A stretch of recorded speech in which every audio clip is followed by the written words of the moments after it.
ਸਤਿ ਸ਼੍ਰੀ ਅਕਾਲ। ਤੁਸੀਂ ਜੁੜੇ ਹੋਏ ਹੋ ਪੰਜਾਬੀ ਰੇਡੀਓ USA ਦੇ ਨਾਲ ਤੇ ਮੈਂ ਹਾਂ ਪ੍ਰਵੀਨ ਸ਼ਰਮਾ ਲੈ ਕੇ ਹਾਜ਼ਰ ਹਾਂ ਪ੍ਰੋਗਰਾਮ ਖਬਰ ਤੇ ਨਜ਼ਰ। ਖਬਰ ਤੇ ਨਜ਼ਰ ਪ੍ਰੋਗਰਾਮ ਦੇ ਵਿੱਚ ਕੋਈ ਅਹਿਮ ਤੇ ਕੋਈ ਖਾਸ ਖਬਰਾਂ ਨੂੰ ਲੈ ਕੇ ਚਰਚਾ ਕਰਨ ਦੇ ਲਈ ਜੁੜ ਚੁੱਕੇ ਨੇ ਪੰਜਾਬ ਤੋਂ ਪੱਤਰਕਾਰ ਦੀਪਕ ਸ਼ਰਮਾ ਚਨਾਰਥਲ ਜੀ। ਸ਼ਰਮਾ ਜੀ ਸਤਿ ਸ਼੍ਰੀ ਅਕਾਲ, ਸਵਾਗਤ ਹੈ ਜੀ ਪੰਜਾਬੀ ਰੇਡੀਓ USA ਤੇ। ਸਤਿ ਸ਼੍ਰੀ ਅਕਾਲ ਪ੍ਰਵੀਨ ਜੀ, ਸਾਰੇ ਦਰਸ਼ਕਾਂ ਨੂੰ ਸਰੋਤਿਆਂ ਨੂੰ ਮੇਰੀ ਪਿਆਰ ਭਰੀ ਸਤਿ ਸ਼੍ਰੀ ਅਕਾਲ ਜੀ। ਅੱਗੇ ਵਧਣ ਤੋਂ ਪਹਿਲਾਂ ਧੰਨਵਾਦ ਕਰਦੇ ਚਲੀਏ ਸਪਾਂਸਰਸ ਦਾ, ਜਿਹੜੇ ਜ਼ਰੀਆ ਬਣਦੇ ਨੇ ਇਹਨਾਂ ਪ੍ਰੋਗਰਾਮਾਂ ਨੂੰ ਤੁਹਾਡੇ ਤੱਕ ਪਹੁੰਚਾਉਣ ਦੇ ਲਈ। ਖਾਲਸਾ ਇੰਸ਼ੋਰੈਂਸ ਏਜੰਸੀ ਵਾਲੇ, ਜਿਨ੍ਹਾਂ ਤੋਂ ਤੁਸੀਂ ਹਰ ਤਰੀਕੇ ਦੀ ਇੰਸ਼ੋਰੈਂਸ ਲੈ ਸਕਦੇ ਹੋ। ਇੰਸ਼ੋਰੈਂਸ ਬਾਰੇ ਪਤਾ ਕਰਨ ਦੇ ਲਈ ਇਹਨਾਂ ਦਾ ਨੰਬਰ ਹੈ 408-272-2500। ਇਹ 1992 ਤੋਂ ਲਗਾਤਾਰ ਇੰਸ਼ੋਰੈਂਸ ਬਿਜ਼ਨਸ ਦੇ ਵਿੱਚ ਸ਼ਾਨਦਾਰ ਸੇਵਾਵਾਂ ਦੇ ਰਹੇ ਨੇ ਤੇ ਅਮਰੀਕਾ ਭਰ ਦੇ ਵਿੱਚ ਇੰਸ਼ੋਰੈਂਸ ਕਰਦੇ ਨੇ। ਓਬਾਮਾ ਕੇਅਰ, ਮੈਡੀਕੇਅਰ ਜਾਂ ਫਿਰ ਕਵਰਡ ਕੈਲੀਫੋਰਨੀਆ ਬਾਬਤ ਪਾਲਿਸੀ ਕਰਵਾਉਣ ਦੇ ਲਈ, ਸਲਾਹ ਲੈਣ ਦੇ ਲਈ ਅੱਜ ਹੀ ਕਾਲ ਕਰੋ 408-272-2500 ਤੇ। ਟਰਕੀਆਨਾ ਇਮੀਗ੍ਰੇਸ਼ਨ ਲਾ ਫਰਮ ਵਾਲੇ ਜੇ ਟਰਕੀਆਨਾ ਟੌਰਨੀ ਟਰਕੀਆਨਾ ਦੇ ਨਾਲ ਤੁਸੀਂ US ਇਮੀਗ੍ਰੇਸ਼ਨ ਬਾਬਤ ਕੋਈ ਵੀ ਸਲਾਹ ਕਰਨੀ, ਕੋਈ ਵੀ ਸਵਾਲ ਪੁੱਛਣਾ ਤੇ ਇਹਨਾਂ ਦਾ ਨੰਬਰ ਹੈ 415-909-0503।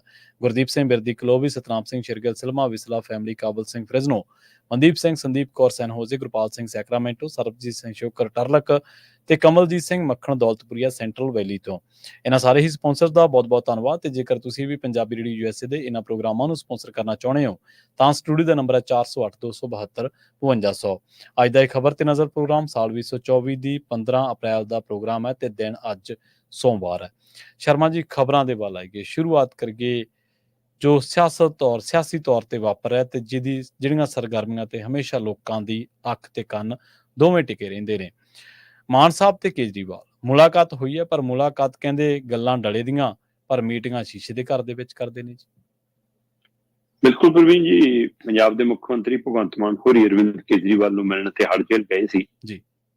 ਸੋ ਪਹਿਲਾਂ 10 ਤਰੀਕ ਤੈਅ ਹੋਈ ਸੀਗੀ, ਜੇਲ੍ਹ ਪ੍ਰਸ਼ਾਸਨ ਵੱਲੋਂ ਮਨਜ਼ੂਰੀ ਮਿਲ ਗਈ ਸੀ 10 ਤਰੀਕ ਦੀ, ਕਿਉਂਕਿ ਪੰਜਾਬ ਸਰਕਾਰ ਵੱਲੋਂ ਜਾਂ ਪੰਜਾਬ ਦੇ ਮੁੱਖ ਮੰਤਰੀ ਦੇ ਦਫ਼ਤਰ ਵੱਲੋਂ ਇੱਕ ਚਿੱਠੀ ਪਾ ਕੇ ਮਨਜ਼ੂਰੀ ਮੰਗੀ ਗਈ।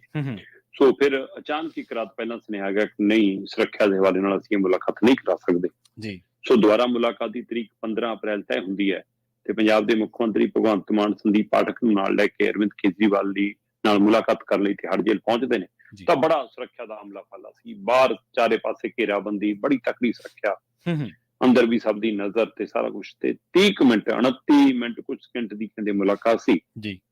ਸੋ ਇਸ ਮੁਲਾਕਾਤ ਨੇ ਇੱਕ ਨਵੀਂ ਚਰਚਾ ਜ਼ਰੂਰ ਛੇੜੀ ਹੈ ਕਿ ਪੰਜਾਬ ਦੇ ਮੁੱਖ ਮੰਤਰੀ ਭਗਵੰਤ ਮਾਨ ਬਾਹਰ ਆ ਕੇ ਕਹਿੰਦੇ ਕਿ ਜਦੋਂ ਪੀ ਚਿਦੰਬਰਮ ਜੇਲ੍ਹ 'ਚ ਸੀਗਾ ਤਾਂ ਸੋਨੀਆ ਗਾਂਧੀ ਮਿਲਣ ਆਈ ਸੀ, ਉਸਨੂੰ ਵੱਖਰੇ ਕਮਰੇ 'ਚ ਬੈਠ ਕੇ ਮਿਲਾਇਆ ਗਿਆ ਸੀ ਜੀ। ਤੇ ਪਰ ਕਹਿੰਦੇ ਅਸੀਂ ਜਦੋਂ ਅਰਵਿੰਦ ਕੇਜਰੀਵਾਲ ਨੂੰ ਮਿਲਣ ਗਏ ਤਾਂ ਸਾਨੂੰ ਇੱਕ ਸ਼ੀਸ਼ੇ ਦੀ ਦੀਵਾਰ ਦੇ ਆਰ-ਪਾਰ ਬਿਠਾ ਕੇ ਮਿਲਾਇਆ ਗਿਆ। ਸਾਡੇ ਵਿਚਾਲੇ ਸ਼ੀਸ਼ੇ ਦੀ ਕੰਧ ਸੀ ਔਰ ਅਸੀਂ ਫੋਨ ਤੇ ਗੱਲਬਾਤ ਕਰ ਰਹੇ ਸੀ ਔਰ ਸ਼ੀਸ਼ਾ ਇੰਨਾ ਗੰਦਾ ਸੀ ਕਿ ਉਧਰੋਂ ਕੇਜਰੀਵਾਲ ਦਾ ਚਿਹਰਾ ਵੀ ਸਾਫ਼ ਨਜ਼ਰ ਨਹੀਂ ਆ ਰਿਹਾ ਸੀ।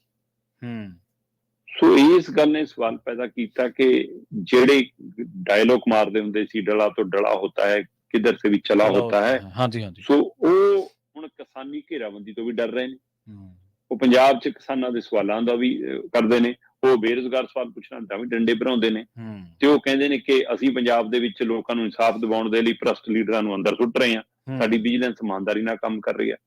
ਉਹੀ ਈਡੀ ਦੇ ਐਕਸ਼ਨ ਤੇ ਸਵਾਲ ਵੀ ਖੜੇ ਕਰਦੇ ਨੇ, ਜਦੋਂ ਕਿ ਸਾਰਿਆਂ ਨੂੰ ਪਤਾ ਹੈ ਕਿ ਈਡੀ ਵੀ ਉਵੇਂ ਹੀ ਰਾਜਨੀਤੀ ਕਰ ਰਹੀ ਹੈ ਜਿਵੇਂ ਤੁਸੀਂ ਵਿਜੀਲੈਂਸ ਰਾਹੀਂ ਰਾਜਨੀਤੀ ਕਰ ਰਹੇ ਹੋ, ਉਵੇਂ ਹੀ ਭਾਜਪਾ ਈਡੀ ਦੇ ਸਾਰੇ ਰਾਜਨੀਤੀ ਕਰ ਰਹੀ ਹੈ।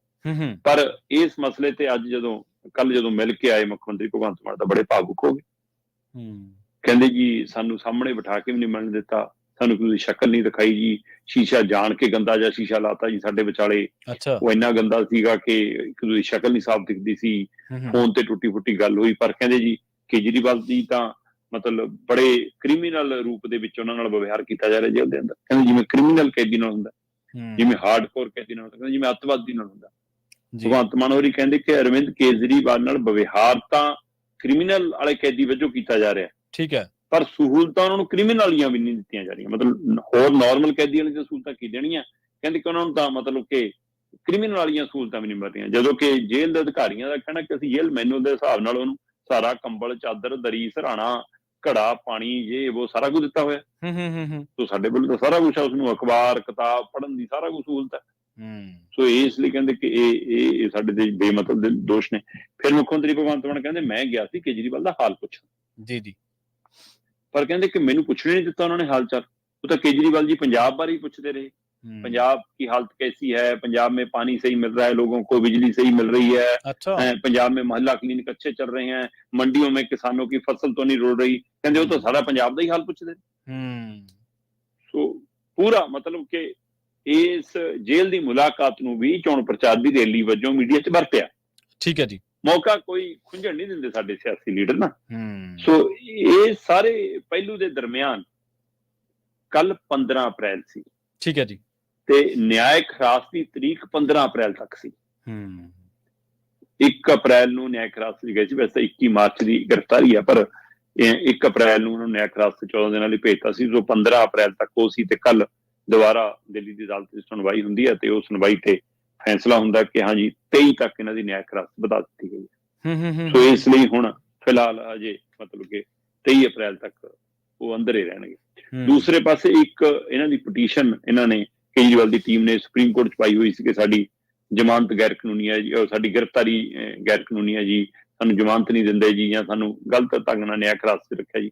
ਉਸ ਮਸਲੇ ਤੇ ਸੁਪਰੀਮ ਕੋਰਟ ਨੇ ਕਹਿਤਾ ਸੀ ਕਿ ਇਹ ਮਾਮਲਾ ਅਸੀਂ ਸੁਣਵਾਈ ਕਰਾਂਗੇ, ਪਰ ਇਹ ਤੁਰੰਤ ਨਹੀਂ ਕਰ ਸਕਦੇ। ਸੋ ਉਸ ਮਸਲੇ ਤੇ ਅੱਜ ਸੋਮਵਾਰ ਨੂੰ ਇਹਨਾਂ ਵੱਲੋਂ ਸੀਗਾ ਕਿ ਸਾਡੇ ਕੋਲ ਤਰਕ ਹੈਗੇ ਜੀ, ਅਦਾਲਤ ਹੈਰਾਨ ਹੋ ਜੂਗੀ ਅਸੀਂ ਇਹੋ ਜਿਹੇ ਤੱਥ ਰੱਖਾਂਗੇ, ਇਹਨਾਂ ਦੇ ਵਕੀਲ ਸਾਹਿਬ ਕਹਿੰਦੇ। ਤੇ ਜੱਜ ਸਾਹਿਬ ਨੇ ਕਿਹਾ ਕਿ ਕੋਈ ਨਾ ਆਪਣੇ ਤਰਕ ਬਚਾ ਕੇ ਰੱਖੋ, ਜਿਸ ਸੁਣਵਾਈ ਹੋਊਗੀ ਉਦੋਂ ਰੱਖਿਓ। ਸੋ ਫਿਲਹਾਲ ਮਤਲਬ ਕਿ ਉਹਨਾਂ ਨੇ ਈਡੀ ਨੂੰ ਹਦਾਇਤ ਕਰਤੀ ਹੈ ਸੁਪਰੀਮ ਕੋਰਟ ਨੇ ਕਿ 24 ਤਰੀਕ ਤੱਕ ਇਸ ਜਿਸ ਮਸਲੇ ਤੇ ਪਟੀਸ਼ਨ ਆਈ ਉਹਦਾ ਜਵਾਬ ਦਿਓ। 24 ਅਪ੍ਰੈਲ ਤੱਕ ਈਡੀ ਨੇ ਆਪਣਾ ਜਵਾਬ ਦਾਇਰ ਕਰਨਾ, ਪਰ ਸੁਪਰੀਮ ਕੋਰਟ ਨੇ ਕਹਿਤਾ ਕਿ 29 ਤੱਕ ਅਜੇ ਅਸੀਂ ਸੁਣਵਾਈ ਨਹੀਂ ਕਰ ਸਕਦੇ ਤੁਹਾਡੇ ਇਸ ਮਸਲੇ ਤੇ। ਠੀਕ ਹੈ ਜੀ। ਸੋ ਇਸ ਲਈ 29 ਅਪ੍ਰੈਲ ਤੋਂ ਬਾਅਦ ਉਧਰ 23 ਤੱਕ ਨਿਆਇਕ ਹਿਰਾਸਤ ਵੱਧ ਗਈ, ਉਧਰ 29 ਤੱਕ ਮਤਲਬ ਇਹ ਪਹਿਲੂ ਅੱਗੇ ਚਲਾ ਗਿਆ। ਇਹ ਸਭ ਦੇ ਦਰਮਿਆਨ ਅੱਜ ਹੁਣ ਪੰਜਾਬ ਦੇ ਹਵਾਲੇ ਨਾਲ, ਭਾਰਤ ਦੇ ਹਵਾਲੇ ਨਾਲ 16 ਤਰੀਕ ਦੀ ਸਵੇਰ ਹੈ। ਠੀਕ ਹੈ ਜੀ। ਤੇ 16 ਅਪ੍ਰੈਲ ਨੂੰ ਭਗਵੰਤ ਮਾਨ ਜੀ ਨੇ ਕਿਹਾ ਸੀ ਕਿ ਅਸੀਂ 2-3 ਉਮੀਦਵਾਰ ਹੋਰ ਐਲਾਨ ਦੇਣੇ। ਸੋ ਉਹਨਾਂ ਚੋਂ ਪਤਾ ਲੱਗਿਆ ਕਿ ਉਹਨਾਂ ਬਾਰੇ ਵੀ ਹਾਮੀ ਅੰਦਰੋਂ ਮਾੜੀ ਜਿਹੀ ਕਰਾ ਲਿਆਂਦੀ ਹੈ।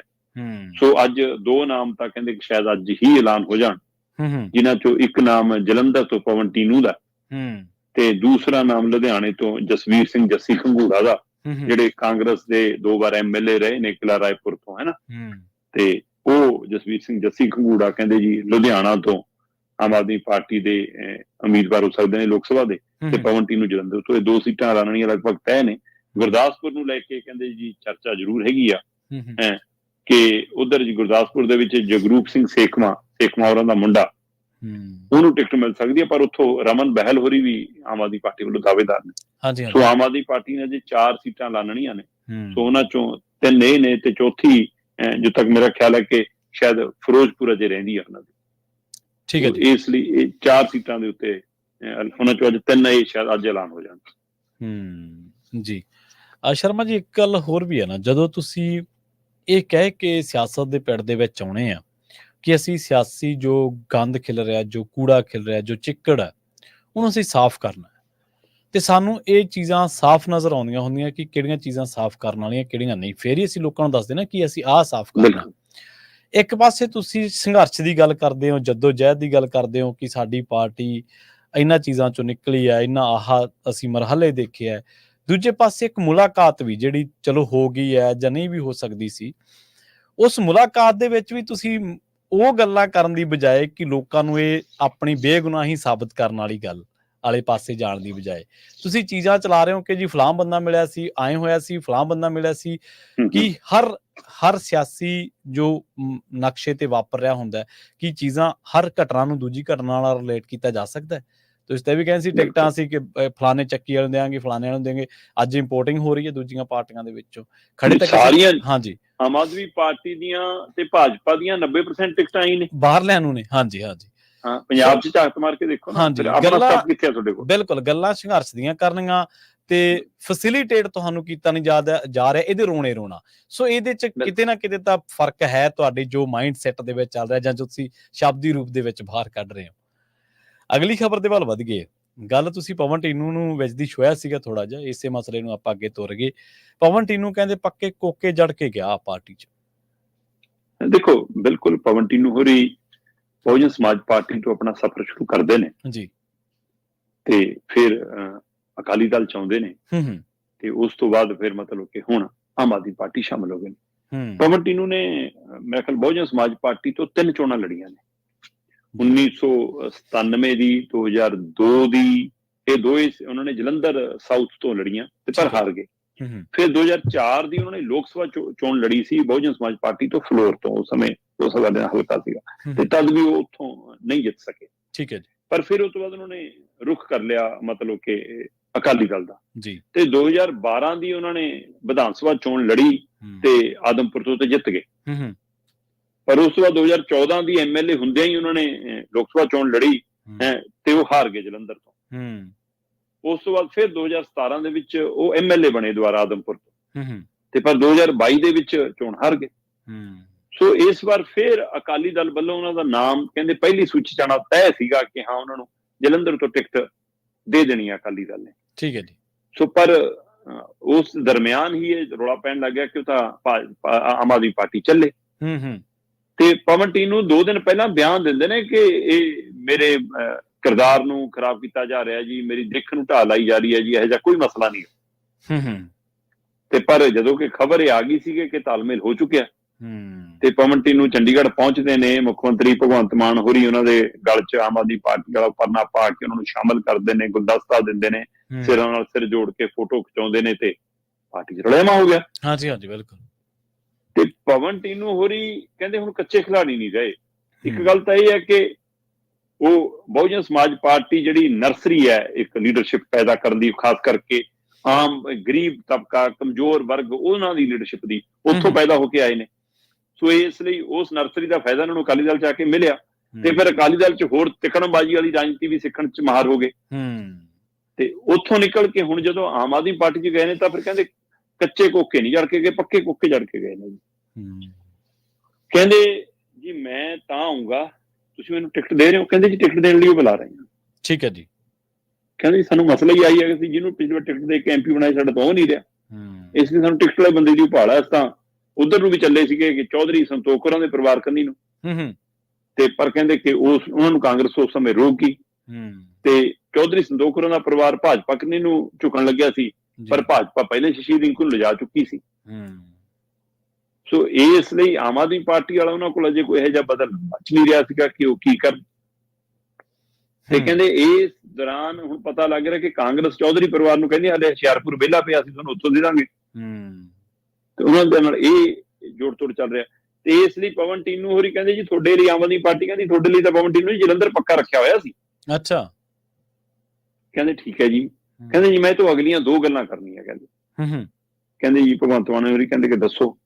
ਕਹਿੰਦੇ ਜੀ ਪਹਿਲੀ ਗੱਲ ਤਾਂ ਇਹ ਕਿ ਜੇ ਇਹ ਲੋਕ ਸਭਾ ਸੀਟ ਮੈਂ ਨਹੀਂ ਜਿੱਤਦਾ ਫਿਰ ਤੁਸੀਂ ਮੇਰੇ ਰਾਜਨੀਤਿਕ ਭਵਿੱਖ ਬਾਰੇ ਕੀ ਸੋਚਿਆ? ਠੀਕ ਹੈ। ਮੈਂ ਤਾਂ ਤੁਹਾਡੇ ਕਹੇ ਤੇ ਦਾ ਖੇਡਦੇ ਹਾਂ। ਉਹ ਕਹਿੰਦੇ ਦੱਸੋ? ਕਹਿੰਦੇ ਜੀ ਫਿਰ ਸ਼ੀਤਲ ਉਗਰਾਲ ਵਾਲੀ ਸੀਟ ਖਾਲੀ ਹੋਣੀ ਹੈ ਤੁਹਾਡੀ। ਅੱਛਾ।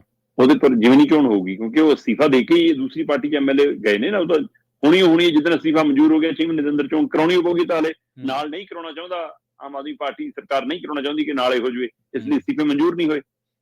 ਸੋ ਸ਼ੀਤਲ ਉਗਰਾਲ ਵਾਲੀ ਸੀਟ ਤੇ ਕਹਿੰਦੇ ਜਿਮਨੀ ਚੋਣ ਹੋਣੀ ਹੈ ਜੀ, ਮੈਨੂੰ ਉੱਥੋਂ ਟਿਕਟ ਦੇ ਦਿਓ, ਮੈਂ ਜਿਮਨੀ ਚੋਣ ਲੜੂੰਗਾ। ਠੀਕ ਹੈ। ਭਗਵੰਤ ਮਾਨ ਹੋਰੀ ਕਹਿੰਦੇ ਜੀ Aam Aadmi party high command ਕਹਿੰਦੀ ਠੀਕ ਹੈ ਜੀ ਮਨਜ਼ੂਰ ਹੈ। ਕਹਿੰਦੇ ਨਹੀਂ ਸਰ ਇੱਥੇ ਤੱਕ ਮਨਜ਼ੂਰੀ ਨਹੀਂ, ਉਹ ਸੀਟ ਜਿੱਤਣਾ ਮੇਰਾ ਕੰਮ ਹੋਊਗਾ। ਕਹਿੰਦੇ ਫਿਰ ਠੀਕ ਹੈ। ਕਹਿੰਦੇ ਕਿ ਐਮਪੀ ਸੀਟ ਜੇ ਮੈਂ ਹਾਰ ਗਿਆ ਤਾਂ ਟਿਕਟ ਦੇਣਾ ਐਮਐਲਏ ਦੀ ਤੁਹਾਡਾ ਕੰਮ, ਉਹ ਸੀਟ ਜਿੱਤਣਾ ਮੇਰਾ ਕੰਮ, ਉਹ ਤੋਂ ਬਾਅਦ ਮੰਤਰੀ ਬਣਾਉਣਾ ਪਊਗਾ ਜੀ ਮੈਨੂੰ। ਉਹ ਅੱਛਾ ਵਾਹ। ਇੱਕ ਇਲੈਕਸ਼ਨ ਨਾਲ ਲੜਿਆ ਨਹੀਂ, ਦੂਜੇ ਦੀ ਵਿਉਂਤਬੰਦੀ ਪੂਰੀ ਚੱਲ ਰਹੀ ਹੈ, ਦੂਜੇ ਤੋਂ ਅੱਗੇ ਦੀ ਵੀ ਕੁਰਸੀ ਹੋਈ। ਸੋ ਇਸ ਲਈ ਕਹਿੰਦੇ ਪੱਕੇ ਕੋਕੇ ਜੜ ਕੇ ਗਏ ਆ ਪਵਨ ਟੀਨੂ। ਤੇ ਹੁਣ ਜੇ ਐਮਪੀ ਬਣ ਗਏ ਤਾਂ ਠੀਕ ਹੈ, ਜੇ ਨਾ ਬਣੇ ਤਾਂ ਕੀ ਆਮ ਆਦਮੀ ਪਾਰਟੀ ਜਿਹੜਾ ਬੰਦ ਕਮਰਾ ਬਿਨਾਂ ਲਿਖਤ, ਬਿਨਾਂ ਪਰਨੋਟ ਤੋਂ, ਬਿਨਾਂ ਐਫੀਡੇਵਿਟ ਤੋਂ ਸਮਝੌਤਾ ਹੋਇਆ, ਉਹਦੇ ਪਰ ਖਰੀ ਉਤਰਦੀ ਹੈ ਕਿ ਨਹੀਂ, ਇਹ ਦੇਖਣ ਦੀ ਗੱਲ। ਬਿਲਕੁਲ। ਦੇਖੋ ਜੋ ਮਰਜ਼ੀ ਹੈ ਪਰ ਪੱਕੇ ਕੋਕੇ ਤਾਂ ਕਿਸੇ ਵੇਲੇ ਨਿੱਜਰ ਸਾਹਿਬ ਨੇ ਵੀ ਜੜੇ ਹੋਣੇ, ਜਿਨ੍ਹਾਂ ਨੂੰ ਇੱਕ ਮਸੂਲੀ ਬਿਆਨ ਤੋਂ ਬਾਅਦ ਲਾ ਦਿੱਤਾ ਗਿਆ ਜਾਂ ਉਹਨਾਂ ਨੂੰ ਕਰ ਦਿੱਤਾ ਗਿਆ। ਕੁਲਦੀਪ ਧਾਲੀਵਾਲ ਨੇ ਵੀ ਜੜੇ ਹੋਣੇ, ਜਿਨ੍ਹਾਂ ਦੇ ਮਹਿਕਮੇ ਘਟਾ ਦਿੱਤੇ ਗਏ। ਫੌਜਾ ਸਿੰਘ ਸਰਾਰੀ ਨੇ, ਸਿੰਗਲਾ ਨੇ, ਕਿੰਨੇ ਕੋਈ ਨਹੀਂ ਉਹ ਚਾਹੁੰਦੇ ਜਿਹੜੇ ਕਿ ਹੁਣ ਐਮਪੀ ਲੜ ਰਹੇ ਨੇ ਕਿ ਅਸੀਂ ਜਿੱਤ ਕੇ ਦਿੱਲੀ ਜਾਈਏ, ਪਰ ਉਹਨਾਂ ਨੂੰ ਡਰ ਇਹੀ ਹੈ ਕਿ ਜੇ ਹਾਰ ਗਏ ਤਾਂ ਵੀ ਮੰਤਰੀ ਕੁਰਸੀ ਨਾਲ ਵਾਪਸ ਲੈ ਲੈਣ। ਹਾਂਜੀ ਹਾਂਜੀ ਬਿਲਕੁਲ ਬਿਲਕੁਲ। ਔਰ ਇਹ ਦੇਖੋ ਇਹੀ ਸਿਆਸਤ ਹੈ, ਤੁਸੀਂ ਹਾਰ ਕੇ ਵੀ ਕਿਵੇਂ ਜਿੱਤਦੇ ਆ, ਇਹਨਾਂ ਚੀਜ਼ਾਂ ਨੂੰ ਹੀ ਸਿਆਸਤ, ਹਾਰ ਕੇ ਵੀ ਰੁਤਬਾ ਕਿਵੇਂ ਬਰਕਰਾਰ ਰੱਖਣਾ ਹੈ, ਸਿਆਸੀ ਲੜਾਈ ਤਾਂ ਇਹੀ ਹੈ ਨਾ। ਬਠਿੰਡੇ ਵੱਲ ਨੂੰ ਚੱਲ ਗਏ ਆਪਾਂ, ਇਹ ਦੁਆਬੇ ਦੀ ਰਾਜਨੀਤੀ ਦੀ ਆਪਾਂ ਗੱਲ ਕਰ ਰਹੇ ਸੀਗੇ। ਬਠਿੰਡੇ ਤੇ ਲੋਕਾਂ ਦੀਆਂ ਨਜ਼ਰਾਂ ਨੇ, ਘੁਸਰ ਮੁਸਰ ਬਹੁਤ ਹੋ ਰਹੀ ਹੈ। ਸ਼ਰਮਾ ਜੀ, ਦੋਵੇਂ ਬੀਬੀਆਂ ਨਾਲ ਕੀ ਠੱਗੀ ਵੱਜ ਗਈ ਹੈ ਜੀ? ਨਹੀਂ, ਠੱਗੀ ਵਾਲੇ ਮਾਮਲੇ ਦਾ ਸਭ ਤੋਂ ਵੱਧ ਬੀਬੀਆਂ ਦੱਸ ਦਿਓ ਦੋਨੇ ਕਿਹੜੀਆਂ ਕਿਹੜੀਆਂ, ਕਿਉਂਕਿ ਬੀਬੀਆਂ ਤਿੰਨਾਂ ਦੀ ਚਰਚਾ ਜੀ ਇੱਥੇ। ਜੀ ਵੈਸੇ ਪ੍ਰਵੀਨ ਜੀ ਠੱਗੀ ਵਾਲੇ ਮਾਮਲੇ 'ਚ ਤਾਂ ਢੀਂਡਸਾ ਪਰਿਵਾਰ ਸਭ ਤੋਂ ਜ਼ਿਆਦਾ ਔਖਾ, ਕਹਿੰਦਾ ਸਾਡੇ ਨਾਲ ਠੱਗੀ ਵੱਜੀ ਆ ਸੀ। ਅੱਛਾ ਜੀ ਜੀ। ਢੀਂਡਸੇ ਹੋਰੀ ਕਹਿੰਦੇ ਕਿ ਸੰਗਰੂਰ 'ਚ ਸਾਨੂੰ ਤਾਂ ਕਹਿ ਕੇ ਇਹੀ ਲਿਆਏ ਸੀ ਕਿ ਤੁਹਾਨੂੰ ਦੇਣੀ, ਆਪਾਂ ਲਗਾਤਾਰ ਗੱਲ ਕਰ ਰਹੇ ਸੀ ਨਾ ਕਿ ਉੱਥੇ ਝੁੰਦਾ ਉਹਨਾਂ ਨੇ ਝੰਡਾ ਗੱਡਿਆ ਹੋਇਆ, ਤੇ ਸੁਖਵੀਰ ਹੋਰੀ ਕਹਿੰਦੇ ਤਿਆਰ ਸੀ ਪਰਮਿੰਦਰ ਢੀਂਡਸਾ ਨੂੰ ਟਿਕਟ ਦੇਣ। ਠੀਕ ਹੈ ਜੀ। ਪਰ ਕੋਰ ਕਮੇਟੀ ਦੇ ਬਾਕੀ ਮੈਂਬਰ ਕਹਿੰਦੇ ਜੀ ਕਿ ਦੇਖ ਲਓ, ਸਾਡੇ ਕੋਲ ਰਿਪੋਰਟਾਂ ਆਏ ਨੇ ਕਿ ਝੁੰਦੇ ਹੋਰੀ ਉੱਥੇ ਪੂਰੇ ਸਰਗਰਮ ਨੇ। ਅੱਛਾ। ਤੇ ਫਿਰ ਕਹਿੰਦੇ ਕਿ ਸਾਰੇ ਹਲਕਾ ਇੰਚਾਰਜਾਂ ਤੋਂ 9 ਦੇ 9 ਵਿਧਾਨ ਸਭਾ ਦੇ ਹਲਕਾ ਇੰਚਾਰਜਾਂ ਤੋਂ ਪੁੱਛਿਆ, ਤੇ ਇਸੇ ਤਰ੍ਹਾਂ ਉਸ ਹਲਕੇ ਚ ਆਉਂਦੇ ਜ਼ਿਲ੍ਹਿਆਂ ਦੇ ਸਾਰੇ ਜ਼ਿਲ੍ਹਾ ਪ੍ਰਧਾਨਾਂ ਤੋਂ ਪੁੱਛਿਆ, ਸਾਰਿਆਂ ਨੇ ਝੁੰਡਾ ਦੇ ਜ਼ਿਆਦਾਤਰ 90% 95% ਝੁੰਡਾ ਦੇ ਹੱਕ ਚ ਭੁਗਤੇ। ਠੀਕ ਹੈ। ਤੇ ਕਹਿੰਦੇ ਇਸ ਲਈ ਫਿਰ ਟਿਕਟ ਝੁੰਦਾ ਨੂੰ ਚੱਲ ਗਈ ਤੇ ਢੀਂਡਸਾ ਪਰਿਵਾਰ ਨੂੰ ਠੱਗਿਆ ਹੋਇਆ। ਬੜੇ ਢੀਂਡਸਾ ਕਹਿੰਦੇ ਭਾਜਪਾ ਕਿ ਨਹੀਂ ਜਾਣਾ ਚਾਹੁੰਦੇ ਨੇ, ਪਰਮਿੰਦਰ ਕਹਿੰਦਾ ਅਜੇ ਰੁਕ ਜਾਓ ਬਾਪੂ ਜੀ, ਹਜੇ ਰਹਿਣ ਦਿਓ। ਪਵਨ ਟੀਨੂ ਵਾਲੇ ਮਾਮਲੇ ਚ ਅਕਾਲੀ ਦਲ ਕਹਿੰਦਾ ਸਾਡੇ ਨਾਲ ਠੱਗੀ ਵੱਜ ਗਈ, ਕਿ ਅਸੀਂ ਠੱਗੇ ਗਏ ਹਨਾ, ਜਿਹੜੇ ਲੀਡਰ ਨੂੰ ਅਸੀਂ ਤਿਆਰ ਕੀਤਾ ਇੰਨੇ ਮੌਕੇ ਦਿੱਤੇ ਉਹ ਸਾਨੂੰ ਛੱਡ ਕੇ ਚਲਾ ਗਿਆ। ਇੱਧਰ ਬਠਿੰਡਾ ਸੀਟ ਇਸ ਵਾਰ ਇਹ ਸਥਿਤੀ 'ਚ ਬਣਦੀ ਜਾ ਰਹੀ ਸੀ ਕਿ ਸ਼ਾਇਦ ਬੀਬੀਆਂ ਦਾ ਹੀ ਮੁਕਾਬਲਾ ਹੋਊਗਾ। ਹਾਂਜੀ ਹਾਂਜੀ ਬਿਲਕੁਲ। ਅਕਾਲੀ ਦਲ ਵੱਲੋਂ ਹਰਸਿਮਰਤ ਕੌਰ ਬਾਦਲ ਹੋਊਗੀ, ਕਾਂਗਰਸ ਵੱਲੋਂ ਅਮਰਤਾ ਬੜਿੰਗ ਹੋਊਗੀ, ਭਾਜਪਾ ਵੱਲੋਂ ਪਰਮਪਾਲ ਕੌਰ ਸਿੱਧੂ ਹੋਣਗੇ। ਸੋ ਇਸ ਲਈ ਮੁਕਾਬਲਾ ਤਾਂ ਕਹਿੰਦੇ ਬੀਬੀਆਂ 'ਚ ਬਣ ਜਾਣਾ। ਤੇ ਪਰ ਇਹ ਸਭ ਦੇ ਦਰਮਿਆਨ ਆਮ ਆਦਮੀ ਪਾਰਟੀ ਨੇ ਆਪਣਾ ਉਮੀਦਵਾਰ ਸਭ ਤੋਂ ਪਹਿਲ ਕਦਮੀ ਕੀਤੀ, ਮੰਤਰੀ ਖੁੱਡੀਆਂ ਹੋਰਾਂ ਨੂੰ ਉਤਾਰਤਾ। ਸ਼੍ਰੋਮਣੀ ਅਕਾਲੀ ਦਲ ਨੇ ਲੱਖਾ ਸਿਧਾਣਾ ਨੂੰ ਟਿਕਟ ਦੇਤੀ ਹੁਣ, ਠੀਕ ਹੈ ਨਾ, ਉੱਥੇ ਤਾਂ ਉਹ ਵੀ ਮੈਦਾਨ ਚ ਆ ਗਏ। ਪਰ ਇੱਧਰੋਂ ਕਾਂਗਰਸ ਵੱਲੋਂ ਬਲਕੌਰ ਸਿੰਘ ਦਾ ਨਾਮ ਵੀ ਚੱਲ ਰਿਹਾ ਸੀ, ਪਰ ਅਮਰਤਾ ਬੜਿੰਗ ਨੇ ਹਲਕੇ ਚ ਪ੍ਰਚਾਰ ਵੀ ਸ਼ੁਰੂ ਕਰਤਾ ਸੀ। ਹਾਂਜੀ ਹਾਂਜੀ। ਤੇ ਆਪਣਾ ਦਾਅਵਾ ਹਾਈ ਕਮਾਂਡ ਤੱਕ ਵੀ ਠੋਕਤਾ ਸੀ। ਠੀਕ ਹੈ ਜੀ। ਹੁਣ ਕਾਂਗਰਸ ਹਾਈ ਕਮਾਂਡ ਨੇ ਜੀਤਮਿੰਦਰ ਸਿੱਧੂ ਨੂੰ ਲਿਆ ਕੇ ਕੀ ਕਿਸੇ ਧਿਰ ਨੂੰ ਸਹਾਇਤਾ ਦਿੱਤੀ ਹੈ? ਕਿ ਕਾਂਗਰਸ ਨੇ ਇਹ ਕੋਈ ਕਮਜ਼ੋਰ ਕੜੀ ਦਿੱਤੀ ਹੈ? ਕਿਉਂਕਿ ਜੇਕਰ ਪਿਛਲੀ ਵਾਰ ਦੇਖੋ ਤਾਂ ਮਨਪ੍ਰੀਤ ਬਾਦਲ ਵਰਗਾ ਉਮੀਦਵਾਰ ਜਾਂ ਉਹ ਤੋਂ ਹੁਣੇ ਹਾਲ ਹੀ ਪਿਛਲੀਆਂ ਚੋਣਾਂ ਦੇਖੋ ਤਾਂ ਰਾਜਾ ਬੜਿੰਗ ਵਰਗਾ ਉਮੀਦਵਾਰ। ਸੋ ਸ਼ੁਰੂ ਚ ਵੀ ਜਦੋਂ ਪਹਿਲੀ ਚੋਣ ਸੀ ਹਰਸਿਮਰਤ ਦੀ, ਤਦ ਵੀ ਰਣਿੰਦਰ ਦੀ ਵੀ ਪਹਿਲੀ ਚੋਣ ਸੀ। ਸੋ ਇਸ ਲਈ ਬਾਦਲਾਂ ਦੀ ਨੂੰਹ ਸੀ ਤੇ ਕੈਪਟਨ ਦਾ ਮੁੰਡਾ ਸੀ। ਸੋ ਇਸ ਲਈ ਤਿੰਨੇ ਵਾਰ ਆਪਣੇ ਵੱਲੋਂ ਕਾਂਗਰਸ ਹੈਵੀ ਵੇਟ ਉਮੀਦਵਾਰ ਉਤਾਰਦੀ ਰਹੀ ਹੈ। ਪਰ ਇਸ ਵਾਰ ਮਤਲਬ ਲੋਕ ਕਹਿੰਦੇ ਨੇ ਕਿ ਵੈਸੇ ਜੀਤਮਿੰਦਰ 2 ਵਾਰ ਦੇ ਐਮਐਲਏ ਨੇ, ਉਸ ਖੇਤਰ ਚੋਂ ਹੀ ਆਉਂਦੇ ਨੇ, ਕਾਂਗਰਸੀ ਘਾਗ ਲੀਡਰ ਨੇ, ਪਰ ਲੋਕਾਂ ਚਰਚਾ ਕਿ ਪਹਿਲੇ ਉਮੀਦਵਾਰਾਂ ਦੇ ਮੁਕਾਬਲੇ ਕਾਂਗਰਸ ਨੇ ਹਲਕਾ ਉਮੀਦਵਾਰ ਕਿਉਂ ਉਤਾਰਿਆ? ਹਾਂਜੀ ਹਾਂਜੀ। ਪਰ ਇਧਰ ਅਮਰਤਾ ਬੜਿੰਗ ਕਹਿੰਦੇ ਕਿ ਮੇਰੇ ਨਾਲ ਠੱਗੀ ਹੈ। ਪਤਾ ਇਹ ਲੱਗ ਰਿਹਾ ਪ੍ਰਵੀਨ ਜੀ ਕਿ ਕਾਂਗਰਸ ਹਾਈ ਕਮਾਨ ਇਸ ਚੱਕਰ ਚ ਟਿਕਟ ਕੱਟਣ ਚ ਕਾਮਯਾਬ ਹੋਈ ਹੈ ਕਿ ਜੇ ਅਮਰਤਾ ਬੜਿੰਗ ਨੂੰ ਟਿਕਟ ਦੇਤੀ ਤਾਂ ਰਾਜਾ ਬੜਿੰਗ ਨੇ ਪੰਜਾਬ ਚ ਪ੍ਰਚਾਰ ਨਹੀਂ ਕਰਨਾ, ਤਾਂ ਰਾਜਾ ਬੜਿੰਗ ਤਾਂ ਆਪਣੀ ਘਰ ਨਹੀਂ ਜਿਤਾਉਣ ਲਈ ਜ਼ੋਰ ਲਾਊਗਾ ਫਿਰ ਸਾਰਾ। ਫਿਰ 12 ਲੋਕ ਸਭਾ ਸੀਟਾਂ ਉਹਨੇ ਛੱਡ ਦੇਣੀਆਂ, ਤੇ ਜਿਵੇਂ ਪਿਛਲੀ ਵਾਰ ਬਾਦਲਾਂ ਦੀ ਜੋੜੀ ਆਪਣੇ ਹੀ 2 ਸੀਟਾਂ ਤੇ ਲੱਗੀ ਰਹੀ ਤੇ ਬਾਕੀ ਪੰਜਾਬ ਛੱਡਦਾ ਸੀ, ਉਵੇਂ ਕਹਿੰਦੇ ਐਕਟੀ ਹੋਊਗਾ। ਇਸ ਲਈ ਕਹਿੰਦੇ ਕਾਂਗਰਸ ਹਾਈ ਕਮਾਂਡ ਨੇ ਤਾਂ ਇਹ ਟਿਕਟ ਨਹੀਂ ਦਿੱਤੀ। ਪਰ ਚਰਚਾ ਇਸ ਗੱਲ ਦੀ ਹੈ ਕਿ ਰਾਜਾ ਬੜਿੰਗ ਹਾਮੀ ਭਰ ਰਹੇ ਸੀ ਬਲਕੌਰ ਸਿੰਘ ਲਈ, ਠੀਕ ਹੈ ਜੀ, ਤੇ ਅਮਰਤਾ ਬੜਿੰਗ ਆਪਣੀ ਲੜਾਈ ਆਪ ਲੜ ਰਹੀ ਸੀ। ਤੇ ਕਾਂਗਰਸ ਹਾਈ ਕਮਾਂਡ ਕੋਲ ਇਹ ਗੱਲ ਪਹੁੰਚੀ ਕਿ ਭਾਈ ਦੋਵਾਂ ਚੋਂ ਜੇ ਇੱਕ ਨੂੰ ਵੀ ਟਿਕਟ ਦੇਤੀ ਤਾਂ ਦੂਏ ਨੇ ਨਾਰਾਜ਼ ਤੇ ਨਿਰਾਸ਼ ਨਾ ਹੋ ਜਾਵੇ। ਜੇ ਬਲਕੌਰ ਨੂੰ ਮਿਲ ਗਈ ਤਾਂ ਰਾਜਾ ਬੜਿੰਗ ਤਾਂ ਖੁਸ਼ ਹੋ ਜੂ, ਅਮਰਤਾ ਬੜਿੰਗ ਨਾਲ ਨਾਰਾਜ਼ ਹੋ ਜਾਵੇ, ਕਿਤੇ ਘਰੇ ਨਾ ਨਵਾਂ ਕੋਈ ਜੱਬ ਪੈ ਜਾਵੇ। ਜੇ ਅਮਰਤਾ ਬੜਿੰਗ ਨੂੰ ਦੇਤੀ ਤਾਂ ਰਾਜਾ ਕਹੂਗਾ ਜੀ ਮੈਂ ਪ੍ਰਧਾਨ ਸੀ, ਮੇਰੇ ਰეკਮੈਂਡ ਤੇ ਕਿਉਂ ਨਹੀਂ ਦਿੱਤੀ? ਕਹਿੰਦੇ ਇਸ ਲਈ ਦੋਏ ਨਾ ਛੱਡਤੇ, ਭਾਈ ਕੋਈ ਚੱਕਰ ਨਾ ਪਵੇ। ਸੋ ਹੁਣ ਮੰਨਿਆ ਤਾਂ ਇਹੀ ਜਾ ਰਿਹਾ ਕਿ ਇਹ ਪਹਿਲੂ ਆ। ਪਰ ਉਧਰ ਅਕਾਲੀ ਦਲ, ਕਾਂਗਰਸ, ਆਪ, ਮੀਡੀਆ, ਖੁਦ ਸਾਰੇ ਹੈਰਾਨ ਸੀ ਕਿ ਆਹ ਕੀ ਹੋ ਗਿਆ ਕਿ ਪਹਿਲੀ ਸੂਚੀ ਚ ਹਰਸਿਮਰਤ ਦਾ ਨਹੀਂ। ਮਤਲਬ ਹਰਸਿਮਰਤ ਕੌਰ ਬਾਦਲ 3 ਵਾਰ ਦੀ ਮੈਂਬਰ ਪਾਰਲੀਮੈਂਟ ਹੈ, ਬੇਸ਼ੱਕ ਵੋਟਾਂ ਘਟਦੀਆਂ ਗਈਆਂ। ਪਹਿਲੀ ਵਾਰ 50% ਵੋਟ ਲੈ ਗਈ ਸੀ ਬੀਬੀ 2009 ਦੇ ਵਿੱਚ ਜਦੋਂ ਰਣਿੰਦਰ ਨੂੰ ਹਰਾਇਆ, ਤੇ ਜਿੱਤੀ ਵੀ 1,20,000 ਤੋਂ ਵੱਧ ਵੋਟਾਂ ਨਾਲ ਸੀ। ਦੂਜੀ ਵਾਰ 2014 ਦੇ ਵਿੱਚ 50% ਵਾਲੀਆਂ ਵੋਟਾਂ ਘਟ ਕੇ 43% ਤੇ ਰਹਿ ਗਈਆਂ, ਤੇ ਜਿੱਤ ਦਾ ਮਾਰਜਨ ਵੀ 19,000 ਤੇ ਆ ਗਿਆ ਸੀ ਮਨਪ੍ਰੀਤ ਬਾਦਲ ਨਾਲ, ਤੇ ਰਾਜੇ ਵਾਰੀ ਵੀ। ਤੇ 2019 ਦੇ ਵਿੱਚ ਜਿੱਤ ਦਾ ਮਾਰਜਨ ਤਾਂ ਮਾੜਾ ਜਿਹਾ ਵਧਾ ਲਿਆ, ਪਰ ਉਹ ਕੀ ਗਿਣਤੀ ਕਰੋਗੇ ਜੀ, 19 ਤੋਂ 21,000 ਹੋਇਆ ਸੀ। ਵੋਟਾਂ 43 ਵਾਲੀਆਂ ਘਟ ਕੇ 41 ਤੇ ਆ ਗਈਆਂ ਸੀ, 41%। ਸੋ ਇਸ ਲਈ ਇਹ ਮਾਰਜਨ ਘਟ ਰਿਹਾ ਜਿਹੜਾ ਅਕਾਲੀ ਦਲ ਨੇ ਇਸ ਨੂੰ ਡਰਾਇਆ ਕਿ ਬੀਬੀ ਦਾ ਹਲਕਾ ਬਦਲ ਦੋ। ਕਦੇ ਖਡੂਰ ਸਾਹਿਬ ਤੋਂ ਚਰਚਾ ਚੱਲਦੀ ਆ, ਕਦੇ ਫਿਰੋਜ਼ਪੁਰ ਤੋਂ ਚਰਚਾ ਚੱਲਦੀ ਆ, ਪਰ ਕਹਿੰਦੇ ਉੱਧਰ ਦੇਖੀ ਜਾਂਦੇ ਨੇ ਕਿ ਘਵਾਇਆ ਆਉਂਦਾ ਕਿ ਨਹੀਂ ਆਉਂਦਾ, ਫਿਰ ਟਿਕਟ ਦਈਏ ਨਾ ਦਈਏ। ਸੋ ਇਸ ਸਥਿਤੀ ਦੇ ਵਿੱਚ ਹਾਲਤ ਬਣੀ ਹੋਈ ਆ ਉਹਨਾਂ ਦੀ ਕਿ ਕਰੀਏ ਤਾਂ ਕੀ ਕਰੀਏ। ਸੋ ਪਰ ਕਹਿੰਦੇ ਕਿ ਹਰਸਿਮਰਤ ਬਾਦਲ ਨੂੰ ਕੱਲ ਇੱਕ ਪੱਤਰਕਾਰ ਨੇ ਸਵਾਲ ਪੁੱਛ ਲਿਆ ਕਿ ਬੀਬੀ ਜੀ ਤੁਹਾਡਾ ਪਹਿਲੀ ਸੂਚੀ ਚ ਨਾਂ ਨਹੀਂਗਾ, ਕੀ ਹਲਕਾ ਬਦਲ ਰਿਹਾ? ਕਹਿੰਦੀ ਪਾਰਟੀ ਟਿਕਟ ਦਵੇ ਨਾ ਦਵੇ, ਹਰਸਿਮਰਤ ਬਠਿੰਡਾ ਨਹੀਂ ਛੱਡੂਗੀ। ਠੀਕ ਹੈ। ਸੋ ਹੁਣ ਇਹ ਸਿਰਫ ਰਾਜਨੀਤਿਕ ਬਿਆਨ ਹੈ। ਬੀਬੀ ਨੇ ਝੰਡਾ ਕੱਢਤਾ ਕਿ ਜੋ ਮਰਜ਼ੀ ਹੋ ਜਾਵੇ, ਮੈਂ ਨਹੀਂ ਇੱਥੋਂ ਛੱਡਦੀ, ਪਾਰਟੀ ਟਿਕਟ ਦਿੰਦੀ ਜਾਂ ਨਹੀਂ ਦਿੰਦੀ। ਜਾਂ ਘਰੇ ਕਹਿਤਾ ਕਿ ਸੁਖਬੀਰ ਬਾਦਲ ਨੂੰ ਕਿ ਸਰਦਾਰ ਜੀ ਟਿਕਟ ਤਾਂ ਬਠਿੰਡੇ ਤੋਂ ਹੀ ਦੇਣੀ ਪੈਣੀ ਆ, ਨਹੀਂ ਮੈਂ ਨਹੀਂ ਕਿਤੇ ਹੋਰ ਜਾਣਾ। ਸੋ ਇਹਦਾ ਮਤਲਬ ਬੀਬੀ ਨੇ ਜੇ ਜਨਤਕ ਕਿਹਾ ਤਾਂ ਮਤਲਬ ਬੀਬੀ ਤਿਆਰ ਹੈ, ਕਿਉਂਕਿ ਆਪਾਂ ਪਹਿਲਾਂ ਵੀ ਗੱਲ ਕਰ ਚੁੱਕੇ ਹਾਂ, ਬੀਬੀ 60% ਹਲਕਾ ਇੱਕ ਵਾਰ ਕਵਰ ਕਰ ਚੁੱਕੀ ਹੈ। ਸੋ ਇਸ ਲਈ ਅਮਰਤਾ ਬੜਿੰਗ ਵੀ ਤੇ ਹਰਸਿਮਰਤ ਵੀ ਪਹਿਲੀਆਂ ਸੂਚੀਆਂ ਦੇਖ ਕੇ ਠੱਗੀਆਂ ਹੋਈਆਂ ਮਹਿਸੂਸ ਤਾਂ ਕਰ ਰਹੀਆਂ, ਪਰ ਅਮਰਤਾ ਬੜਿੰਗ ਦਾ ਤਾਂ ਪਤਾ ਹੀ ਕੱਟਿਆ ਗਿਆ, ਪਰ ਬੀਬੀ ਨੂੰ ਅਜੇ ਆਸ ਹੈਗੀ ਕਿਉਂਕਿ ਬਠਿੰਡਾ ਤੋਂ ਅਜੇ ਅਕਾਲੀ ਦਲ ਨੇ ਉਮੀਦਵਾਰ ਐਲਾਨਿਆ ਨਹੀਂ। ਜੀ ਜੀ। ਤੇ ਇੱਕ ਛੋਟੀ ਜਿਹੀ ਦਰੁਸਤੀ ਆਪਾਂ ਕਰ ਦਈਏ, ਜੀਤ ਮਹਿੰਦਰ ਸਿੱਧੂ ਨੂੰ ਸ਼ਾਇਦ ਤੁਸੀਂ 2 ਵਾਰ ਕਹਿ ਗਏ ਆ ਐਮਐਲਏ, ਉਹ ਸ਼ਾਇਦ 4 ਵਾਰ ਦੇ ਐਮਐਲਏ ਨੇ, ਸ਼ਾਇਦ ਤੁਸੀਂ ਭੁਲੇਖੇ ਨਾਲ ਕਹਿ ਗਏ ਹੋਗੇ। ਹਾਂਜੀ ਹਾਂਜੀ। ਤੇ ਬਿਲਕੁਲ ਲੜਾਈ ਤਾਂ ਜਿਸ ਦਿਨ ਆਪਾਂ ਲਾਸਟ ਵੀਕ ਆਪਾਂ ਖਬਰਾਂ ਕੀਤੀਆਂ ਸੀਗੀਆਂ ਤੇ ਪਰਮਪਾਲ ਕੌਰ ਸਿੱਧੂ ਤੇ ਤਿੰਨਾਂ ਬੀਬੀਆਂ ਦੇ ਵਿਚਕਾਰ ਹੀ ਸੀਗੀ, ਪਰ ਹੁਣ ਦੇਖੋ ਇਹ ਸਿਆਸੀ ਲੜਾਈ ਦੇ ਤਾਂ ਧੁਰੇ ਬਦਲ ਗਏ ਨੇ ਕਿਤੇ। ਸ਼ਰਮਾ ਜੀ, ਇਸ ਬਹਾਨੇ ਜਿਹੜੀਆਂ ਆਪਸੀ ਘਰਾਂ ਦੇ ਵਿੱਚ ਲੜਾਈਆਂ ਹੁੰਦੀਆਂ ਕਹਿੰਦੇ ਉਹ ਨਾ ਸ਼ੁਰੂ ਹੋ ਜਾਣ ਕਿਤੇ, ਕਿਉਂਕਿ ਜਦੋਂ ਫਿਰ ਚੀਜ਼ਾਂ ਹਾਂਜੀ ਜਦੋਂ ਚੀਜ਼ਾਂ ਬਦਲਦੀਆਂ ਨੇ ਫਿਰ ਉਹ ਟਿੱਕੀਆਂ ਥੋੜ੍ਹੋ ਰਹਿੰਦੀਆਂ ਐ, ਜਦੋਂ ਸਿਆਸੀ ਤੌਰ ਤੇ ਕੋਈ ਉਲਟ ਫੇਰ ਹੁੰਦਾ ਐਡੀ ਛੇਤੀ ਥੋੜ੍ਹੋ ਚੀਜ਼ਾਂ ਬਦਲ ਜਾਂਦੀਆਂ। ਤੇ ਆਪਾਂ ਅਗਲੀ ਖਬਰ ਦੇ ਵੱਲ ਵਧ ਗਏ ਜੀ, ਜਲਾਲਾਬਾਦ ਦਾ ਰੁਖ ਕਰ ਗਏ। ਜਲਾਲਾਬਾਦ ਜਿਹੜਾ ਵਿਧਾਨ ਸਭਾ ਹਲਕਾ ਹੈ ਇਹ ਫਿਰੋਜ਼ਪੁਰ ਦੇ ਵਿੱਚ ਪੈਂਦਾ, ਤੇ ਇੱਥੋਂ ਇੱਕ ਵਾਰੀ ਜ਼ਿਮਨੀ ਚੋਣ ਦੇ ਵਿੱਚ ਰਮਿੰਦਰ ਆਮਲਾ ਉਹ ਜਿੱਤ ਗਏ ਸੀਗੇ ਤੇ ਕਾਫੀ ਧਨਾੜ ਗਿਣੇ ਜਾਂਦੇ ਆ, ਕਾਂਗਰਸੀ ਲੀਡਰ ਨੇ। ਉਹਨਾਂ ਦੇ ਬਾਰੇ ਚਰਚਾ ਚੱਲ ਰਹੀ ਹੈ ਕਿ ਉਹ ਵੀ ਹੁਣ ਥੋੜੇ ਦਿਨਾਂ ਤੱਕ ਆਉਂਦੇ ਕੁਛ ਸਮੇਂ ਦੇ ਵਿੱਚ ਭਾਜਪਾ ਨੂੰ ਜੁਆਇਨ ਕਰ ਸਕਦੇ ਨੇ, ਕਮਲ ਦਾ ਫੁੱਲ ਹੱਥ ਦੇ ਵਿੱਚ ਫੜ ਸਕਦੇ ਨੇ। ਬਿਲਕੁਲ ਪ੍ਰਵੀਨ ਜੀ, ਰਵਿੰਦਰ ਆਮਲਾ ਹੋਰੀ ਵੱਡਾ ਨਾਮ ਰੱਖਦੇ ਨੇ ਜਲਾਲਾਬਾਦ ਖੇਤਰ ਚੋਂ, ਤੇ ਫਿਰੋਜ਼ਪੁਰ ਤੋਂ ਇੱਕ ਸਰਵੇ ਦੇ ਹਵਾਲੇ ਨਾਲ ਆਪਾਂ ਹਫ਼ਤਾ ਪਹਿਲਾਂ ਜਦੋਂ ਇੱਕ ਗੱਲ ਕਰ ਰਹੇ ਸੀ ਤਾਂ ਮੈਂ ਦੱਸ ਰਿਹਾ ਸੀ ਕਿ ਰਵਿੰਦਰ ਆਮਲਾ ਇੱਕ ਅਜਿਹਾ ਨਾਮ ਹੈ ਜਿਹੜਾ ਭਾਜਪਾ ਦੇ ਸਰਵੇ 'ਚ ਵੀ ਟਿਕਟ ਦਾ ਮੁੱਖ ਦਾਅਵੇਦਾਰ ਹੈ ਤੇ ਕਾਂਗਰਸ ਦਾ ਹੈਗਾ ਹੀ ਹੈਗਾ। ਹਾਂਜੀ ਹਾਂਜੀ ਬਿਲਕੁਲ। ਸੋ ਪਰ ਕਾਂਗਰਸ ਦੇ ਵਿੱਚ ਅਜੇ ਘੁਆਇਆ ਹੋਰੀ ਵੀ ਇੱਥੇ ਦੌੜ 'ਚ ਬਰਾਬਰ ਬਣੇ ਹੋਏ ਆ ਨਾ, ਸੋ ਇਹ ਵੀ ਪਹਿਲੂ ਹੈਗਾ। ਸੋ ਇਸ ਲਈ ਕਹਿੰਦੇ ਕਿ ਇਹ ਸਾਰੇ ਮਸਲੇ ਦੇ ਉੱਤੇ ਕਿਤੇ ਨਾ ਕਿਤੇ ਸਥਿਤੀ ਇਹ ਬਣ ਗਈ ਕਿ ਰਵਿੰਦਰ ਆਮਲਾ ਹੋਰਾਂ ਦਾ ਝੁਕਾਅ ਕਹਿੰਦੇ ਭਾਜਪਾ ਕਿ ਨਹੀਂ ਹੁੰਦਾ ਜਾ ਰਿਹਾ। ਠੀਕ ਹੈ ਜੀ। ਭਾਜਪਾ ਨੇ ਉਹਨਾਂ ਤੱਕ ਅਪਰੋਚ ਕਰ ਲਿਆ, ਐਮਐਲਏ ਕਾਂਗਰਸ ਵੱਲੋਂ ਰਹੇ ਜਿਵੇਂ ਤੁਸੀਂ ਦਰੁਸਤ ਫਰਮਾਇਆ, ਪਰ ਹੁਣ ਪਤਾ ਇਹ ਲੱਗ ਰਿਹਾ ਕਿ ਉਹ ਕਿਸੇ ਵੀ ਪਲ ਭਾਜਪਾ ਸ਼ਾਮਲ ਹੋ ਸਕਦੇ, ਲਗਭਗ ਹਾਈ ਕਮਾਂਡ ਨਾਲ ਰਾਬਤਾ ਹੋ ਚੁੱਕਿਆ, ਮੀਟਿੰਗਾਂ ਹੋ ਚੁੱਕੀਆਂ ਤੇ ਸੀਟ ਨੂੰ ਲੈ ਕੇ ਸਥਿਤੀ ਤੈਅ ਹੋ ਚੁੱਕੀ ਹੈ। ਠੀਕ ਹੈ ਜੀ। ਪਰ ਕਾਂਗਰਸ ਕੀ ਉਹਨਾਂ ਨੂੰ ਰੋਕਣ 'ਚ ਮਨਾਉਣ 'ਚ ਕਾਮਯਾਬ ਹੋ ਜਾਏਗੀ, ਇਹ ਦੇਖਣ ਵਾਲੀ ਗੱਲ ਹੈ। ਨਹੀਂ ਤਾਂ ਜੀ ਇਹ ਤੈਅ ਆ ਕਿ ਰਵਿੰਦਰ ਆਮਲਾ ਹੋਰੀ ਫਿਰੋਜ਼ਪੁਰ ਸੀਟ ਤੋਂ ਭਾਜਪਾ ਦੇ ਉਮੀਦਵਾਰ ਹੋਣਗੇ।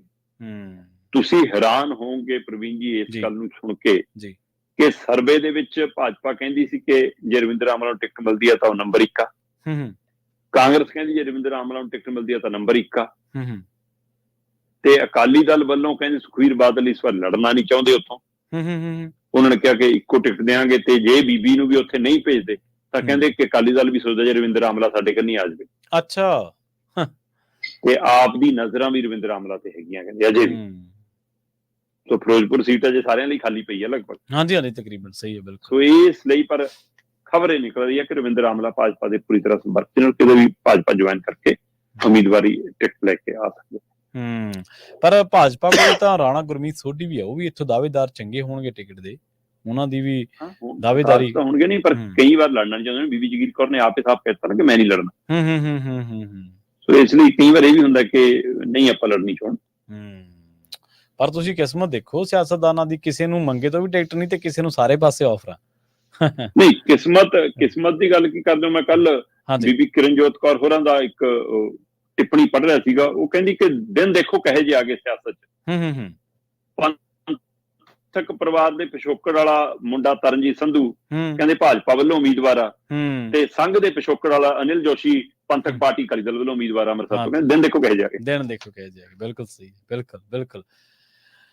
ਆਪਾਂ ਅਗਲੀ ਖਬਰ ਦੇ ਵੱਲ ਵਧੀਏ, ਜਿਵੇਂ ਤੁਸੀਂ ਪੰਥਕ ਜਾਂ ਦੂਜੀ ਜ਼ਿਕਰ ਕੀਤਾ, ਇਸੇ ਤਰ੍ਹਾਂ ਇੱਕ ਵੰਨਗੀ ਹੋਰ ਵੀ ਹੈ ਸ਼ਰਮਾ ਜੀ, ਉਹਦੇ ਤੇ ਚਰਚਾ ਕਰਕੇ ਕਹਿੰਦੇ ਸਾਰੀਆਂ ਪਾਰਟੀਆਂ ਜਿੰਨੀਆਂ ਵੀ ਹੈ ਉਹ ਪੰਜਾਬ ਦੀ ਦਲਿਤ ਲੀਡਰਸ਼ਿਪ ਨੂੰ ਆਪਣੇ ਪਾਲੇ ਦੇ ਵਿੱਚ ਲਿਆਉਣ ਦੇ ਲਈ ਜਦੋਜਹਿਦ ਕਰ ਰਹੀਆਂ। ਜੇਕਰ ਜਦੋਜਹਿਦ ਕਰ ਰਹੀਆਂ ਤੇ ਇਹਦਾ ਮਤਲਬ ਇਹ ਬਣਦਾ ਕਿ ਉਹ ਮੰਗ ਬਹੁਤ ਜ਼ਿਆਦਾ, ਲੀਡਰ ਥੋੜੇ ਨੇ, ਮੰਗ ਬਹੁਤ ਜ਼ਿਆਦਾ, ਤੇ ਜੇਕਰ ਮੰਗ ਬਹੁਤ ਜ਼ਿਆਦਾ ਤੇ ਇਹਦਾ ਮਤਲਬ ਹੈ ਕਿ ਇੱਕ ਲਿਮਟਿਡ ਲੀਡਰਸ਼ਿਪ ਤਿਆਰ ਹੋਣ ਤੋਂ ਬਾਅਦ ਉਸ ਤੋਂ ਬਾਅਦ ਕਿਸੇ ਵੀ ਪਾਰਟੀ ਨੇ ਇਹਦੇ ਕੰਨੀ ਕੋਈ ਤਵੱਜੋ ਨਹੀਂ ਕੀਤੀ।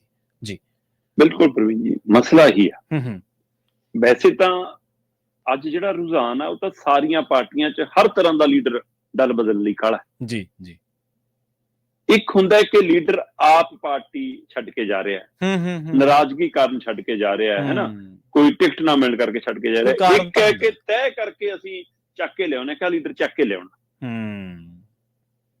ਉਸ ਤਰ੍ਹਾਂ ਦੀ ਸਥਿਤੀ ਜਿਹੜੇ ਭਾਜਪਾ ਚ ਕਾਂਗਰਸੀ ਗਏ ਸੀ ਛੱਡ ਉਹ ਤਾਂ ਆਪ ਭੱਜੇ ਸੀ ਨਾ, ਆਪ ਦਿੱਲੀ ਸੁਨੇਹਾ ਲਾਉਂਦੇ ਸੀ ਕਿ ਸਾਨੂੰ ਲੈ ਜਾਓ, ਸਾਨੂੰ ਲੈ ਜਾਓ। ਪਰ ਜਿਹੜੀ ਆਹ ਲੀਡਰਸ਼ਿਪ ਹਾਲ ਹੀ ਚ ਗਈ ਹੈ, ਇਹਨਾਂ ਤੱਕ ਤਾਂ ਆਪ ਪਹੁੰਚ ਕਰਦੀਆਂ ਸੀ ਪਾਰਟੀ। ਸੋ ਪੰਜਾਬ ਚ ਪਿਛਲੇ 15 ਦਿਨਾਂ ਚ ਰਾਖਵੀਆਂ ਸੀਟਾਂ ਦੇ ਹਵਾਲੇ ਨਾਲ ਜਿਹੜੇ ਲੀਡਰ ਪੱਟੇ ਗਏ, ਦੂਸਰੀਆਂ ਧਿਰਾਂ ਚ ਗਏ, ਮੈਂ ਦੇਖ ਰਿਹਾ 15 ਦਿਨਾਂ ਚ 5 ਲੀਡਰ ਅਜਿਹੇ ਇਹਨਾਂ ਸੀਟਾਂ ਤੋਂ ਪੱਟੇ ਨੇ। ਠੀਕ ਹੈ। ਇੱਕ ਮੌਜੂਦਾ ਮੈਂਬਰ ਪਾਰਲੀਮੈਂਟ, 2 ਮੌਜੂਦਾ ਐਮਐਲਏ, 2 ਸਾਬਕਾ ਐਮਐਲਏ। ਠੀਕ ਹੈ। ਸਾਰਿਆਂ ਨੂੰ ਟਿਕਟ ਹੈ ਜਿਨ੍ਹਾਂ ਨੇ ਲੜਨੀ ਚਾਹੀਦੀ। ਸੁਸ਼ੀਲ ਰਿੰਕੂ ਮੌਜੂਦਾ ਮੈਂਬਰ ਪਾਰਲੀਮੈਂਟ ਸੀ, ਟਿਕਟ ਅਗਲੀ ਵਾਰ ਲਈ ਵੀ ਮਿਲ ਗਈ ਸੀ। ਪਾਲੇ ਚ ਗਏ। ਬਿਲਕੁਲ ਸਹੀ ਹੈ। ਪਾਰਟੀ ਛੱਡ ਕੇ ਇਹਨਾਂ ਦੇ ਨਾਲ ਇਹ ਸ਼ੀਤਲ ਉਗਰਾਲ ਮੌਜੂਦਾ ਐਮਐਲਏ ਸੀ ਪਾਰਟੀ ਦੇ, 40 ਛੱਡ ਕੇ 3 ਸਾਲ ਦਾ ਕਾਰਜਕਾਲ ਭਾਜਪਾ ਸ਼ਾਮਲ ਹੋ ਗਏ। ਹੁਣ ਟਿਕਟ ਮਿਲਣੀ ਹੈ ਤੇ ਜਿੱਤਣਾ ਨਹੀਂ ਜਿੱਤਣਾ ਬਹੁਤ ਕੁਝ ਸਮੇਂ ਦੇ ਗਰਭ ਚ ਪਿਆ। ਹਾਂਜੀ, ਬਿਲਕੁਲ। ਪਰ ਦਾ ਖੇਡਿਆ, ਚਲੇ ਗਏ। ਉਸ ਤੋਂ ਬਾਅਦ ਐਮਐਲਏ ਆਪਾਂ ਰਾਜਕੁਮਾਰ ਚੱਬੇਵਾਲ ਦੀ ਜੇਕਰ ਗੱਲ ਕਰੀਏ, ਮੌਜੂਦਾ ਐਮਐਲਏ ਸੀ ਕਾਂਗਰਸ ਵੱਲੋਂ, ਛੱਡ ਕੇ ਆਮ ਆਦਮੀ ਪਾਰਟੀ ਚ ਗਏ ਤੇ ਟਿਕਟ ਲੈ ਲਈ। ਤੇ ਇੱਧਰ ਪਵਨ ਕੁਮਾਰ ਟੀਨੂ ਸਾਬਕਾ ਐਮਐਲਏ, ਬਹੁਜਨ ਸਮਾਜ ਪਾਰਟੀ ਤੋਂ ਅਕਾਲੀ ਦਲ ਚ, ਅਕਾਲੀ ਦਲ ਤੋਂ ਹੁਣ ਆਪ ਚ ਪੱਕੀ ਆ ਕਹਿੰਦੇ ਜੀ ਜਲੰਧਰ ਤੋਂ, ਹੈ ਨਾ। ਇਸੇ ਤਰ੍ਹਾਂ ਸਾਬਕਾ ਐਮਐਲਏ ਬਸੀ ਪਠਾਣਾ ਤੋਂ ਗੁਰਪ੍ਰੀਤ ਸਿੰਘ ਜੀਪੀ, ਪਿਛਲੀ ਵਾਰ ਐਮਐਲਏ ਬਣੇ, ਇਸ ਵਾਰ ਨਹੀਂ ਜਿੱਤ ਸਕੇ ਤੇ ਟਿਕਟ ਮਿਲ ਗਈ ਤੇ ਹੁਣ ਸ਼ਾਮਲ ਨੇ ਜੀ ਆਮ ਆਦਮੀ ਪਾਰਟੀ। ਸੋ ਇਹ ਸਾਰੇ ਵਰਤਾਰੇ ਤੋਂ ਇਹ ਲੱਗਦਾ ਕਿ ਕੀ ਪੰਜਾਬ ਚ ਦਲਿਤ ਲੀਡਰਸ਼ਿਪ ਦੀ ਕਮੀ ਹੈ ਕਿ ਸਾਰੀਆਂ ਪਾਰਟੀਆਂ ਜਿਹੜੇ ਚੁਣਵੇਂ ਚਿਹਰੇ ਦਿਖਦੇ ਨੇ ਉਹਨਾਂ ਨੂੰ ਆਪਣੇ ਕਦੇ ਇੱਧਰ ਉੱਧਰ ਕਰ ਰਹੀਆਂ ਨੇ, ਜਾਂ ਪਾਰਟੀਆਂ ਦੇ ਅੰਦਰ ਕੋਈ ਘਟੀਆ ਮਾਨਸਿਕਤਾ ਕੰਮ ਕਰਦੀ ਹੈ, ਕੋਈ ਇਸ ਲੀਡਰਸ਼ਿਪ ਨੂੰ ਉੱਭਰਨ ਨਹੀਂ ਦੇ ਰਹੀ, ਹੋਰ ਲੀਡਰਸ਼ਿਪ ਨੂੰ ਉੱਠਣ ਨਹੀਂ ਦਿੱਤਾ ਜਾ ਰਿਹਾ। ਪ੍ਰਵੀਨ ਜੀ, ਇਹ ਮਸਲਾ ਤਾਂ ਇਹ ਹੈ ਕਿ ਇਹ ਰਾਖਵੀਆਂ ਸੀਟਾਂ ਨੇ। ਆਪਾਂ ਪਹਿਲਾਂ ਵੀ ਇਸ ਪਹਿਲੂ ਤੇ ਇੱਕ ਦੋ ਵਾਰ ਗੱਲ ਕੀਤੀ ਹੈ, ਇਸ ਲਈ ਮਜਬੂਰੀ ਹੈ ਕਿ ਇੱਥੋਂ ਇਸ ਵਰਗ ਚੋਂ ਉਮੀਦਵਾਰ ਖੜੇ ਕਰਨੇ ਹੀ ਪੈਂਦੇ ਨੇ, ਜਰਨਲ ਉਤਾਰ ਨਹੀਂ ਤਾਂ ਇਹਨਾਂ ਪਾਰਟੀਆਂ ਦਾ ਦਮ ਚੱਲੇ ਤਾਂ ਇਹ ਇਹਨਾਂ ਸੀਟਾਂ ਦੇ ਵੀ ਉਮੀਦਵਾਰ ਨਾ ਖੜੇ ਕਰਨ ਜੇ ਰਾਖਵੀਆਂ ਨਾ ਹੋਣ। ਕਦੇ ਦੇਖਿਆ ਕਿ ਜਨਰਲ ਸੀਟ ਤੋਂ ਕਿਸੇ ਨੂੰ ਐਲਾਨਿਆ ਹੋਵੇ ਇਹਨਾਂ ਨੇ? ਬਿਲਕੁਲ ਸਹੀ ਹੈ, ਬਿਲਕੁਲ ਨਹੀਂ ਹੈਗੀ ਕਿ ਉੱਥੇ ਕੰਮ ਨਹੀਂ ਕਰਦੇ ਵਰਕਰ, ਕਰਦੇ ਨੇ, ਬਿਲਕੁਲ ਸਹੀ ਹੈ। ਇਹਨਾਂ ਵੀ ਹਲਕਿਆਂ ਚੋਂ ਇਹਨਾਂ ਲੀਡਰਾਂ ਨੇ ਖੁਦ ਵੀ ਆਪਣੇ ਥੱਲੇ ਲੀਡਰ ਕੋਈ ਉੱਠਣ ਨਹੀਂ ਦਿੱਤੇ। ਪਾਰਟੀਆਂ ਦਾ ਕੀ ਉੱਠਣ ਦੇਣੇ, ਲੀਡਰ ਵੀ ਆਪਣੇ ਨਾਲ ਆਪਣੀ ਲੀਡਰਸ਼ਿਪ ਨਹੀਂ ਖੜੀ ਕਰ ਰਹੇ। ਇਹ ਵੀ ਇੱਕ ਮਤਲਬ ਕਿ ਅੰਦਰ ਵੀ ਇੱਕ ਵਰਗ ਕਰਨਾ ਹੈਗਾ।